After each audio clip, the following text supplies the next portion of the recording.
everyone, welcome to Toy Break. I'm Ayleen. I'm George. Hey, welcome, George. Welcome. So George and I recently had the opportunity to go to a couple interesting events, and we wanted to bring you some coverage. So through the magic of editing and all those exciting things, events. All right, so let's start off talking about BrickCon. BrickCon! Hey, I went to that. You did. How was I it? did. So every October I go to BrickCon. It is one of the largest gatherings of AFOLs, adult fans of Lego, who like to build and create things out of Lego in North America. It's up in Seattle. And it was a great show this year. I prefer adult hobbyists of Lego. Oh, sorry, A-holes. Everybody prefers that. No, it was a really good showing this year. There was a lot of new mocks. A mock is my own creation, so a lot of people refer to them as mocks, but that's the same thing as saying like a Lego model. Okay. So there were a lot of new models and mocks on display, and there was a lot of what I noticed at this year's convention was there was a lot of motion Oh, really? added to things. Yeah, so I took a bunch of pictures, really fun, lots of TV-centric mocks, lots of pop culture stuff. But some of the really cool ones I thought that I actually have some video of are like in motion. And if you want to check out some of the video with me here, George, there was that one table of basically like moving balls. All right. All made out of gears. Wow. I'm watching it and it's amazing. It's mesmerizing. Yeah. I mean, I wouldn't even know how to begin to put something like that together. That's crazy. Yeah, it's just mind-boggling. Like you watch it and you're like, oh, I could build that, but I don't need to because I can watch it here. But there were so many cool different types of motion you're going to see here. There's a big crane and that one that was just playing well. with the guy that spun it with his hand. I'm sorry, what was that? Every time you see 3D printers, they always print something that looks like that, where it's like it spins all on its own. Yeah, so totally it's kind of right. funny to see that. Look at that Pantone stuff going, spinning. Whoa, that one's amazing. Which one? The one that has the blue and the red and the green going in and around. Yeah, it's mesmerizing. So my favorite here is the orange. Whoa. It's like one of those wave machine things. Holy cow, these people are crazy figuring out this stuff. Isn't it amazing? Like I could literally sit there and watch it for hours. Just absolutely mesmerizing. I thought that one guy at Bricks LA with the blimp was amazing, but this stuff, holy cow. Hey, and those still are amazing. Oh, they are. Yeah, totally.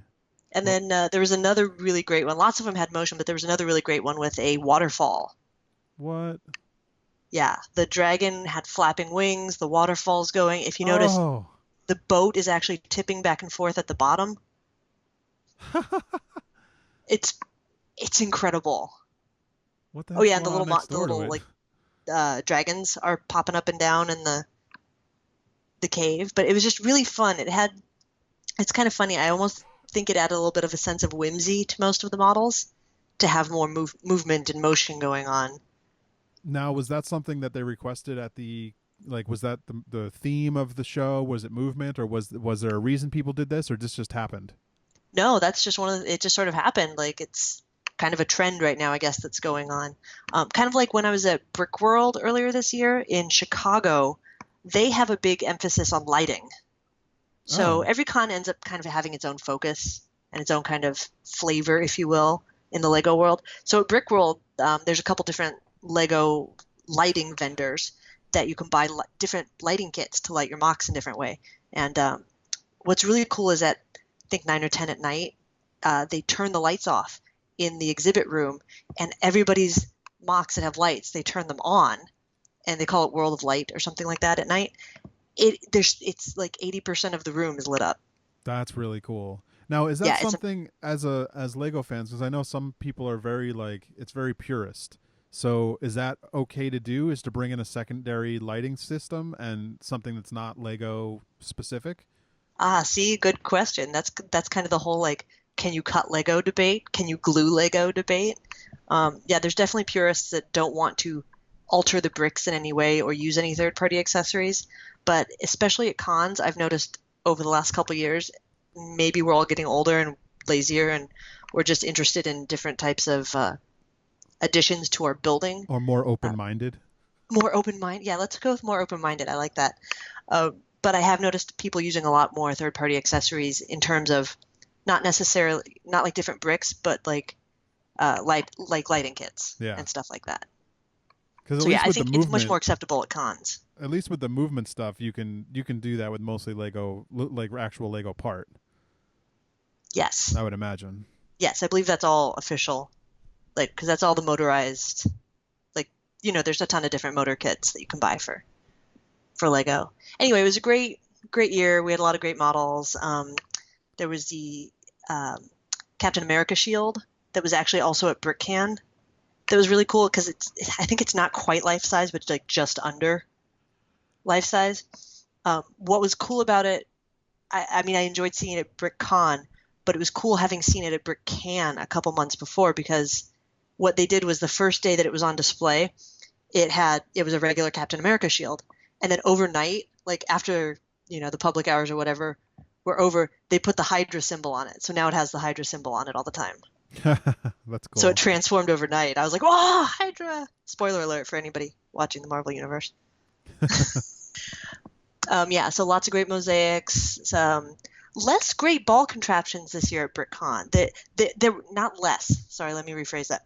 There were lots of great ball contraptions, but there weren't like, 20, 30-foot great ball contraptions moving the little balls around on conveyor belts and motors and twisting them around. There were smaller sort of tabletop ones. So I think that's sort of maybe been, that big motion has been replaced by smaller motion-driven mocks, if that makes sense. Yeah, these are amazing, these movement ones. Yeah, they're just absolutely mesmerizing. And then, of course, there were a bunch of collaborative team sort of collaboration builds. There's a big space layout. Some of that will also be at BrickLA in January. So if anybody's going to be in the Pasadena area, January 28th and 29th, come on by to BrickLA and check out some of the cool Lego stuff we're going to have there. You can see bits and pieces from, some of the builders from BrickCon and other builders from around the world. Wow, that space scene's incredible. I like that he made his own backdrop to put up behind it too.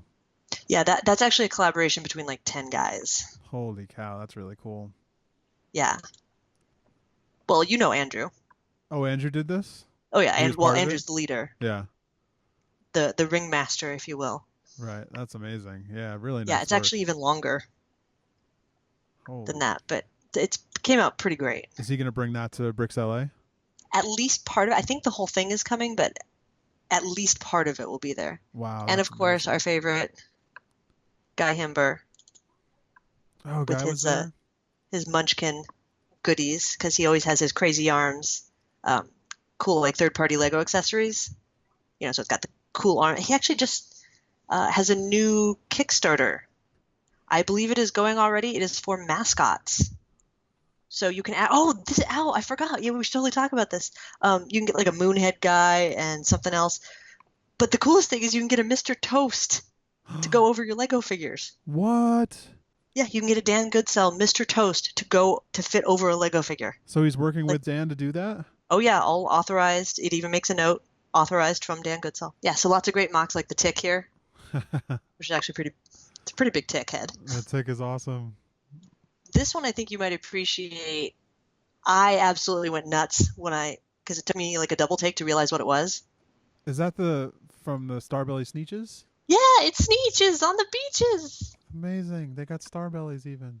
How cute is that? All right, so that was pretty much my my BrickCon. Of course, there were lots of shenanigans in the evenings. There may have been some liquor imbibed from time to time. I'm sure there was. We may have gone on a really long walk for ice cream, but it paid off. It was good ice cream. Yeah, it's a really fun time. And BrickCon, most Lego fan conventions are extremely welcoming and friendly, but I happen to think BrickCon is, if you're a fan of Lego, you're building things, your own creations and everything, BrickCon's a real easy one to attend as a first timer because everybody's just so nice and welcoming, and just jump right into the party and have fun with everybody. Awesome.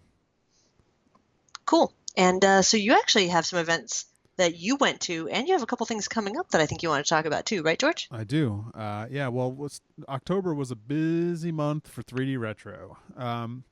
There was a lot of conventions going on around town too, but I didn't go to any of those. But I did go to the 3 weekend events at 3D Retro, or the 3 events that happened on the 3 weekends of October. It was Right. Yeah. There was like a lots of toys. Halloween. Yeah, it was a Halloween like release week or Halloween release month. The first event was Scott Tollison, and it was his Odd Ones series of the Dunny, the new Dunny series. Was that Tollison or Tolson? Tollison or Tolson? That old gag? All right, so wow, we're reaching back into the bucket for some old gags. So yeah, that was a really fun event. Ben had these like giant dunnies made, like the cardboard standees, so people could take their pictures with them and stuff. They were really cool. And of course the set is amazing. It's by Kid Robot, of course, because it's Dunny. And Scott designed all the characters in it, and they are some advanced Dunny designs. Like some of them, they keep the standard Dunny body with the Dunny head and everything, and it's just the paint applications. But then there's some of them that have all new heads, new everything, on the head. And then there's even one that has a new body. And I don't know if that's been done before or not. I don't know 100% for sure because I don't dive that deep into Dunny, but I don't know how often they do new bodies. Besides terribly maybe often, that I don't think. Remember they did that skeleton one, and that was a new body. Yeah. But yeah, I mean, it's pretty cool that he was able to do that and pull it off. And they're all really great designs. There's not really a clunker in the bunch. Of course, yeah, the series looked amazing, and those stand-ups looked amazing. Like it looks like it was a really fun event. Yeah, and then and they made some. Ben worked with Yesterday's pin company, and they made I think 3 different pins as well. So if anybody's looking for any of those, you could still go to 3D Retro and pick them up. If you buy a case, I think Scott signed the cases. If you buy a full case, you might be able to get that. I was there the other day, and I pulled one Dunny, and I pulled the pink rare one, the pink Frankenstein one. What? Yeah, I got one. I bought one the whole time. Sorry, Scott, I only bought one, but I will get more. But I got the super rare one, and it was total luck. So yeah, that was awesome. So that was the first event. And then the following weekend, they did an event with Crayola, where a while back, Greg Crayola, he did a Kickstarter for what they called a MOOC. It was a book and a movie together.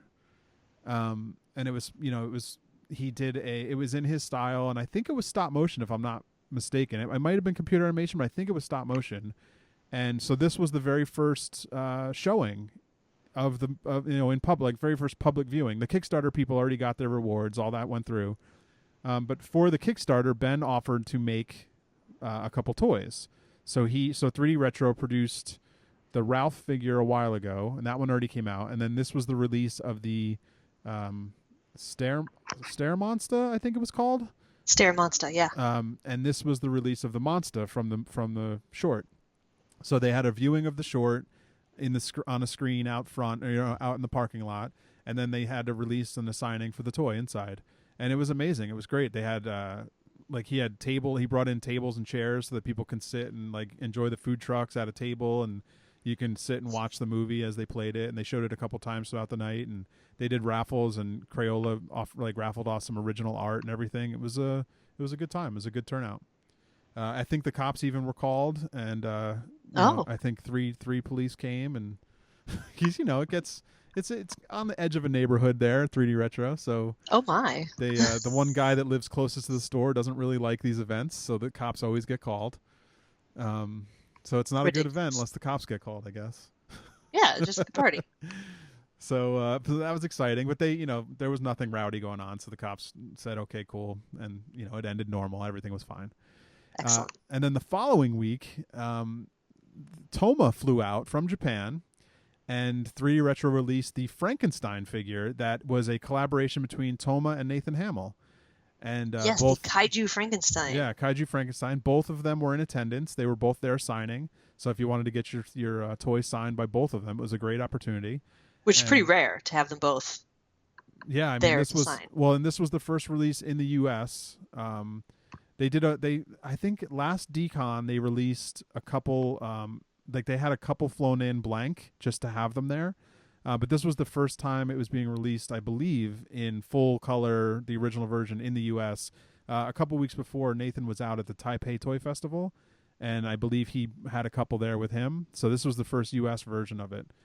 And Awesome. if anybody missed any of this stuff, I'm sure it will be at 3D Retro's booth at DCon in November. You'll be able to pick that stuff up there. But it was a great opportunity to get it, to meet the artists, and because those events are always real chill, and it's real easy to talk to everybody. And it's, if you've never been to 3D Retro, it's a great store inside, and they have a ton of everything, not just designer vinyl, but also like pop culture toys and all that kind of stuff. So yeah, reaction figures and some pop vinyls and lots of a variety. And even action figures too. I found a Star Wars black figure that Cornboy was looking for months. I couldn't find it in a store, and I went into 3D Retro, and all of a sudden there it is sitting on the shelf. Random, awesome. There's like 3 of them. I was like, what? I can't find this anywhere. So yeah, it was a good store, and they did it every weekend for Halloween. They basically let up with all these cool horror toys, I guess, in a way. Man, that's a busy month. And I was in there the other day, and I even saw there was a case of from last Halloween, one of Brant Peters', what was it, the 13, I think it was called, the Dunny series he did. Yeah. He even had a case of those. So if anyone's on the hunt, there's a case of those in there. I saw them. Oh, run to 3D Retro right now. Exactly. So that was it. That was my big events that I went to in October, and yeah, basically October. That's a lot of good toy releases in a row. Yeah, it was fun. It's a good time, and it's good to go to the local stores. If you guys have any stores near you, go to them, because they're few and far between. I think Martian Toys is opening up a shop, or had just opened up a shop, or is soon opening up a shop. I can't remember which, and I think that's in Philly, if I'm not mistaken. So if anyone's in that area, there's a lot of stuff going on out there, and if there's a store near you or somewhere within an hour, go to it. Yeah, definitely. They're out there. Roto Fuji's still there. Yep. And Discordia Culture Shop. It's hard. There was a surge a couple years ago of shops and whatnot, and then now it's just a handful remaining of Rivet still exists. Oh yeah, Rivet's still going. Rivet's still going strong in Ohio. One of the long runnings. Yeah, definitely. All right. Well, before we wrap it up, I do have one more announcement. Ooh, I can't wait. I am running a mini Kickstarter. It's another little shorty. I have a friend of mine who has been a friend of ours who has been into Krampus since it's the first person I ever heard talk about Krampus back when we were in college. Basically, like before I'd even known what a Krampus was. This is the first person that's ever talked about it. Her name's Amanda. She's been at DesignerCon. She had a booth. She goes by M at DesignerCon. She was there, but it's Amanda Dempsey, and since she was the first person to ever talk about Krampus, and I see so many Kickstarters that have Krampus on them, I was like, you know what? I want her to have some kind of a Kickstarter with Krampus. So I asked her to design 2 pins, a naughty Krampus and a nice Krampus. And I wanted to see which one's going to win. I want to see if more people get the naughty or more people get the nice. Ooh, I like it. A competition. Yeah, exactly. So it's got a super low goal. We just $400. I just want to get like some of the funding, because I'm going to be funding the rest of it. But I just want to get a little bit of it, through the Kickstarter, just because I could just do it, but I really like Kickstarter, and I really like the idea of seeing which would be, to me, I want to know which people would like more, a naughty or a nice. So we're now I have to choose. Exactly. I mean, I do have the option for both on there, but that's it. Naughty, nice, or both.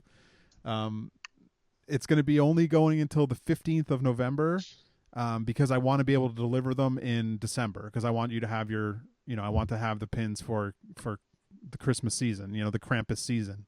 Yeah, of course. That makes sense. So I'm going to only run it till the 15th of November. So it's a quickie, 2 weeks. And so get in there if you can and choose which one you like better. So everybody check Kickstarter for that, and watch George's Facebook, I'm sure. And I'm sure I'll be reposting as well for links to those things, to that campaign. It will definitely be on my Facebook. You won't be able to avoid it for 15 and Twitter days. And Instagram and everything else. I apologize ahead of time. Excellent. Yeah, there's so many other exciting cons coming up, towards the end of the year. This used to be the time when cons wrapped up at the end of the year, but there's still more coming. There's DesignerCon coming up in November. Yep, I will be there selling off a lot of toys. Excellent. Booth 100? 1000. I have no idea. I didn't even look yet. 99% sure October Toys is booth 1000. Okay. Somewhere around there, you'll find it. There's a map. And of course, a lot of things coming up next year. Actually, we haven't had a chance to mention this yet either. There's a fabulous new convention coming up next year in May called CurioCon. I want Oh. to check that out at curiocon.com. Oh, is there? There is. And why would you be mentioning that one? Well, I happen to be running that convention. It will actually be taking place at the Pasadena Convention Center, and it will be on May 13th and 14th. And you can check out all the information at curiocon.com. We have a fabulous logo designed by Scott Tolson. If the guy that designed your logo, maybe you dropped a bit at that one. Oh, come on. It's still funny. Okay, Scott Tollison. No, but as you can see, our logo is a super cute little owl. His name is Curio, and he's kind of an Indiana Jones type. He's going out hunting for the curios that will be for sale and on display at the convention. We're going to have a lot of interactive stuff going on, panels and activities for people, and some interesting new vendors coming in. And it's going to be a hoot. Oh my God, really? A hoot. Well, those look like awesome events. Sure do. Thanks for joining us on Toy Break. Thanks for watching our event coverage. If you see us in an event, be sure to come up and say hi. We love meeting you. And don't forget, you can watch past episodes and get links to things at toybreak.com. You can follow us on Facebook, facebook.com/toybreak. You can email us info@toybreak.com. You can subscribe, youtube.com/toybreak. You can follow us online at Toybreak. You can follow me at Ayleen Gaspar. At George Gaspar on Twitter and at CouchGrouch on Instagram. Boom, it's that easy. And we will see you guys next time right here on Toy Break. Bye.